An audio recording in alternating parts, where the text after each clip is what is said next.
Legend of the Trolls, Volume 3, Stone of the Tides, by the hand of Archmage and Sirim Runeweaver, Dowran. Introduction.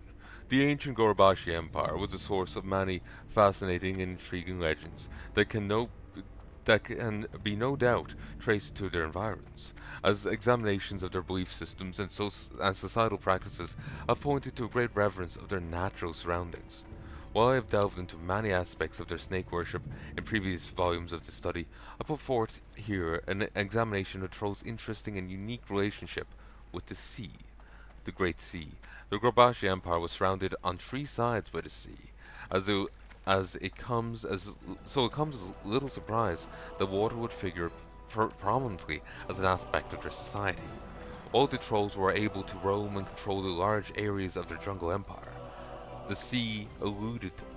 It was vast and immeasurable, no doubt a disconcerting neighbor for the powerful trolls. It should be noted here that recent discoveries seem to suggest that the trolls had little interest in exploring lands beyond the Great Sea.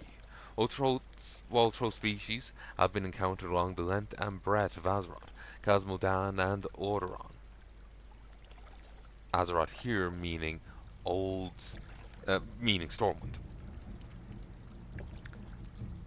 Little evidence of their civilization has been found in the newly discovered lands of Kalimdor, or upon the islands of the South Seas. Whether this demonstrates an unwillingness of the trolls to venture away from their uh, territorial holdings, or a failure on their part to develop the technologies needed to make such a journey, will take further research and analysis that is out of the scope of my writings here. But one can hardly ignore so large a presence, and findings in the extensive troll runes of Stranglethorn Vale show an aspect of the relationship with the sea previously unknown and undocumented: the Stone of the Tides. Recent discoveries during surveys of troll runes of Stranglethorn Vale have shown references to an object known as the Stone of the Tides. Various fragments of troll legends can be pieced together to paint a rather complete picture of the stone and its importance to the ancient Gurubashi Empire. It appears that the Stone of the Tides allowed its bearer to control water in its many forms: rivers, rain, and the tides. Because the story is related to the use of the Stone of the Tides, I have conjectured that it is actually a physical manifestation of the powers of the Water Lord, powerful elemental of the seas.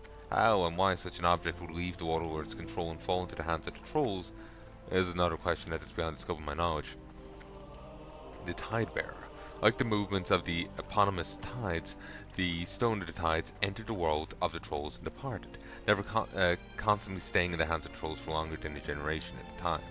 In troll legends, it is said that the first time the Stone of the Tides came to the Gurubashi Empire, it was found by a troll warrior wandering along the coast of Stranglethorn. He came upon a mysterious blue stone with which milky white strands floated around and floated and flowed. Intrigued by the stone, the warrior took it with him and continued upon his journey. Over the weeks and months, the warrior discovered that stone had given him control over water. He could summon forth water elementals, creatures formed completely of water, duplicating a feat that only powerful mages at Kirantor were able to perform. The warrior traveled to Azul Grub, heart of the empire, to show its newfound abilities to the emperor. He easily gained a court audience after demonstrating his powers in the center of the imperial capital. His powers easily amazed the Gurubashi Emperor, who immediately gave him a place of honor at court, naming the warrior Tidebearer, leaving his own name behind. For years, the Tidebearer served the Gurubashi Empire, summoning his troll water elementals in battle and manipulating the flow of water in Stranglethorn Vale for the benefit of the empire. But as years went on, the Tidebearer became more reclusive, tending to stay for long periods of time away from court.